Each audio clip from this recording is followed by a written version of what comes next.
자, 이어서 뉴욕 현지 연결해서요. 자세한 내용들 알아보겠습니다. 김한희 특파원, 안녕하십니까? 네, 안녕하세요. 네. 자, 이날 뉴욕 증시는 정말 많은 변동성을 보여주는 모습이었습니다. 나스닥 중심으로 하락세가 좀 나오고 반도체가 부진했었는데요. 세부적인 사항들 부탁드리겠습니다. 네, 오늘 미국 뉴욕 증시에서 주요 지수가 혼조세로 마감했습니다. 대중 수출 규제 강화 움직임과 도널드 트럼프 전 대통령의 대만 관련 발언 여파로 반도체 업종의 전반적인 약세로 이어지며 기술 업종을 끌어내렸습니다. 오늘 뉴욕 증권거래소에서 S&P 500 지수는 1.39% 밀린 5,588.27에 마쳤고, 나스닥 종합지수는 어제보다 2.77% 급락한 17,996.93에 마감했습니다. 나스닥 지수의 낙폭은 2022년 말 이후 최대였습니다. 반면 다우존스 지수는 0.59% 오른 41,198.08에 마감해 3일 연속 신고가를 경신했습니다. 오늘 시장에서는 반도체 업종의 약세가 두드러졌습니다. 블룸버그 통신이 미국 정부가 중국의 반도체 기술 접근권에 대한 제한을 더욱 강화하는 방안을 검토 중이라고 보도했기 때문입니다. 조 바이든 미국 행정부는 반도체 기술의 해외 직접 생산품 규정을 적용할지를 검토 중입니다. 이 규정은 미국 외의 국가에서 생산된 제품이라도 미국의 기술이 적용됐을 경우 미국산 제품으로 간주해 미국 정부의 판매 허가를 받도록 규정하고 있습니다. 오늘 필라델피아 반도체 지수는 6.8% 내려 2020년 3월 이후 최악의 하루를 보냈습니다. 트럼프 전 대통령의 대만 관련 발언도 반도체 주식을 압박했는데요. 트럼프 전 대통령은 블룸버그 비즈니스 위크와 인터뷰에서 대만이 미국 반도체 산업의 거의 100%를 가져갔다고 지적하면서 대만이 장의비를 부담해야 한다고 주장했습니다. 이 같은 여파에 대중 수출 의존도가 큰 엔비디아는 직격탄을 맞았습니다. 엔비디아의 전체 매출 중 약 20%가 중국에서 발생하는 것으로 알려졌기 때문인데요. 엔비디아는 6.62% 내렸고 네덜란드 반도체 장비 업체인 ASML은 기대 이상의 2분기 주문 성적을 공개했음에도 불구하고 12.74% 급락했습니다. 대만 TSMC는 7.98% 하락했습니다. 퀄컴과 브로드컴은 각각 8.61%, 7.91% 밀렸습니다. 엔비디아가 폭락한 가운데 매그니피센트 7 대형 기술주들도 모두 하락했는데요. 애플은 2.53% 급락했고 마이크로소프트는 1.33% 내렸습니다.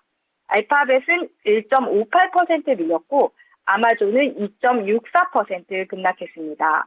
메타는 5.68%, 테슬라는 3.14% 급락했습니다. 항공사들도 고전했는데요. 스피릿 항공은 2분기 매출 전망을 하향 조정한 충격으로 10.76% 폭락했습니다.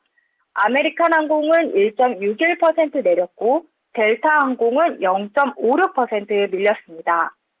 장마감 뒤 실적을 공개한 유나이티드 항공은 0.28% 밀린 채 마감한 뒤 시간을 거래해서 낙폭이 확대되고 있습니다. 분기 순이익이 기대를 웃돌았지만 이번 분기 전망은 애널리스트들의 전망치에 못 미칠 것이란 비관 때문으로 풀이됩니다. 반면 헬스케어 기업 존슨앤존스의 주가는 3.69% 상승했습니다.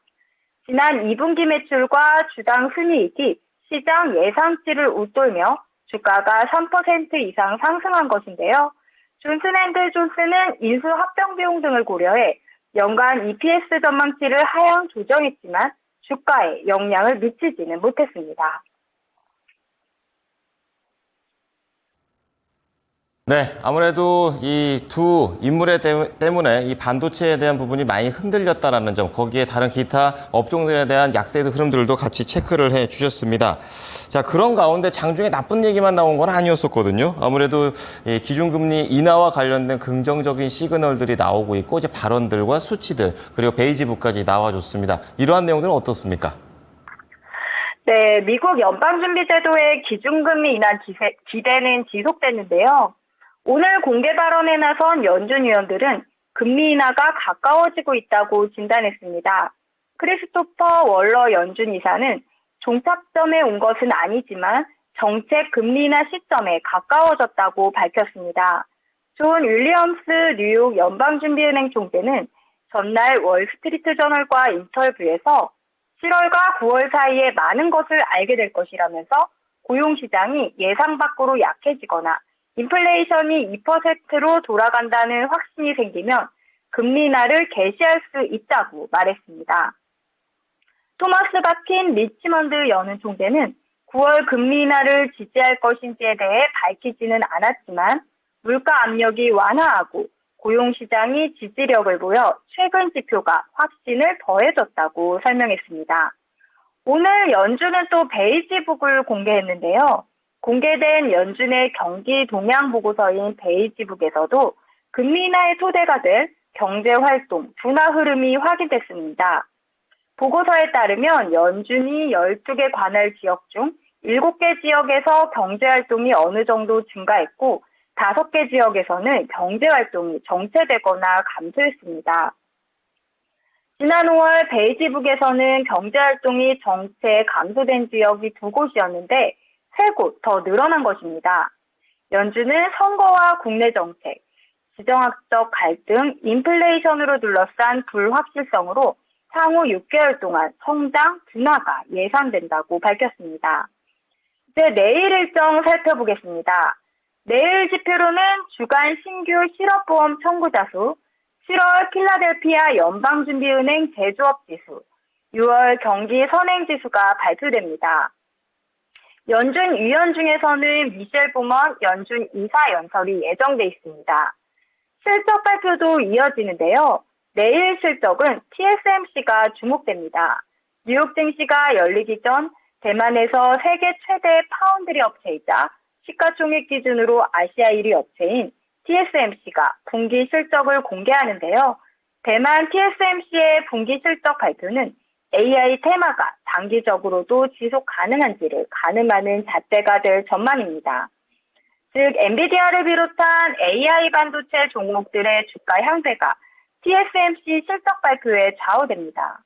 다만 오늘 트럼프 전 대통령 발언으로 TSMC가 8% 급락했었는데요. 내일 실적 여파가 어떻게 반영될지 주목됩니다. 또한 빅테크 중에서는 넷플릭스가 실적을 공개하고요. 세계 최대 헤지펀드 블랙스톤도 실적을 발표합니다. 네, 기존의 시장을 판단했던 여러 가지 요소들이 이 대선이라는 불확실성의 영역에 진입하는 그런 모습입니다. 오늘 내용 잘 들었습니다. 네, 감사합니다. 네, 지금까지 모닝인 뉴욕이었습니다.